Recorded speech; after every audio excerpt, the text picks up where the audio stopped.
Hello mga ka-gorge. Good day. So naaday ko sa McDo ani. So kini nga time padong ko mag-order ani. So ganahan unta ko mo order og kuan mga ka-gorge kanang fries og sundae pero dili siya available.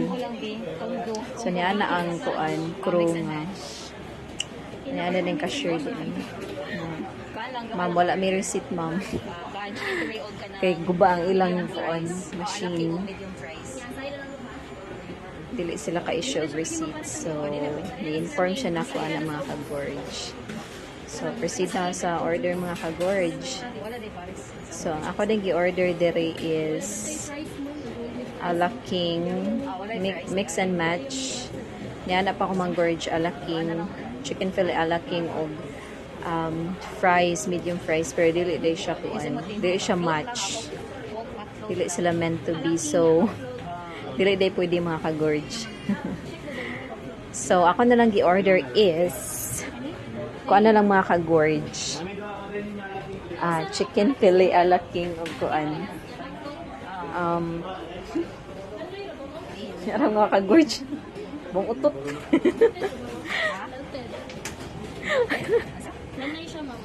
So ako na lang gi-order mga ka-gorge kay chicken ala king o kanang kuan na lang mac float. Unya mga ka-gorge ang ilang ice cream, ang float nila is kuan melted pa jud. So sige na lang.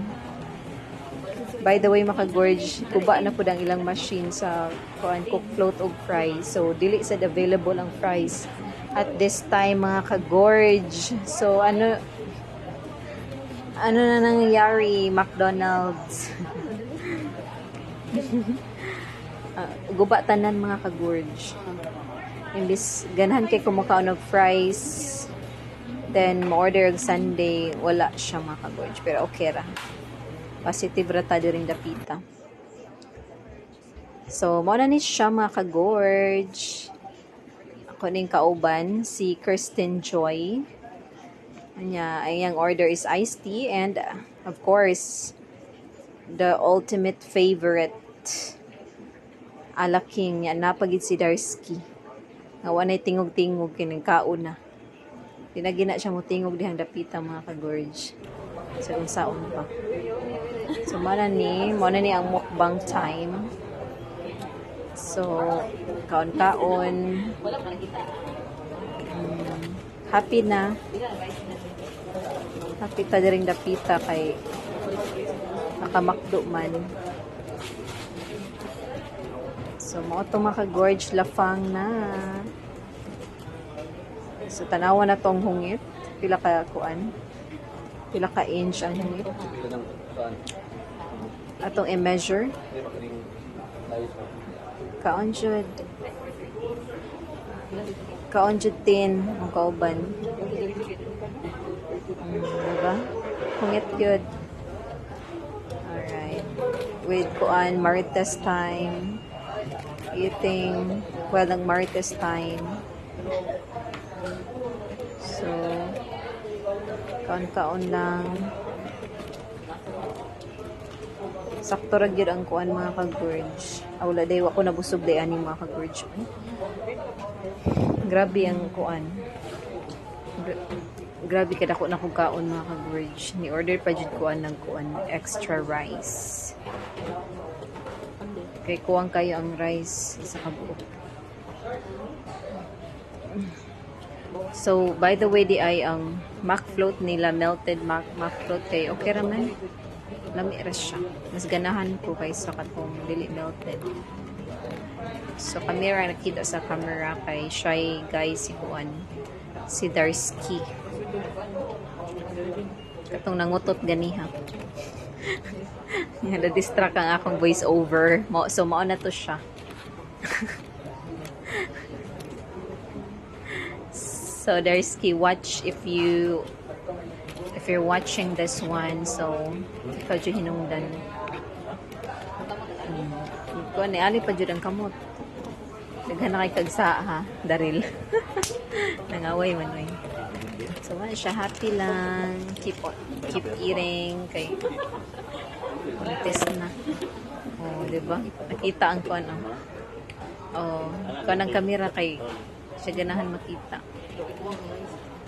Ihas man ni kamera na siya. So, ako na sa dang bida. Ako na naman.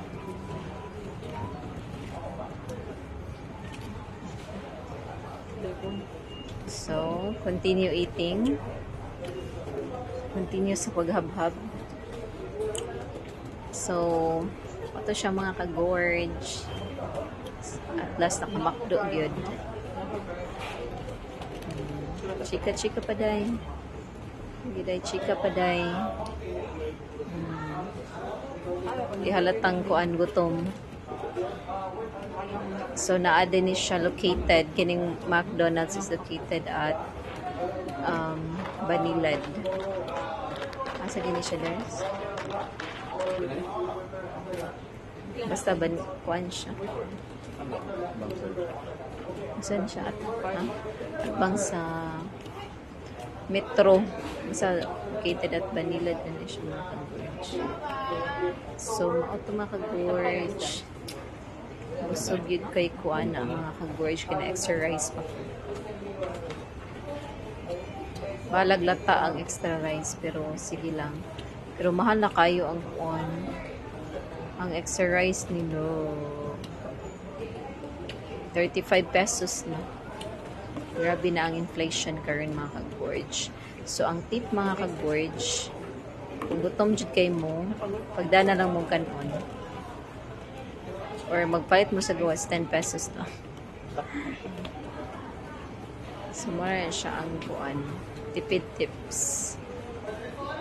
So, at that time, akong gusto si Darsky, palit ko extra rice. Kaya pag ginabusog ang tummy, mga ka-gorge. Sige inom. Para dako lang tiyan mo. Sige lang inom. So, happy kayo ko mga ka-gorge after eating McDonald's. So, mato siya. Malagwa na yung kwarta. Basta satisfied and craving.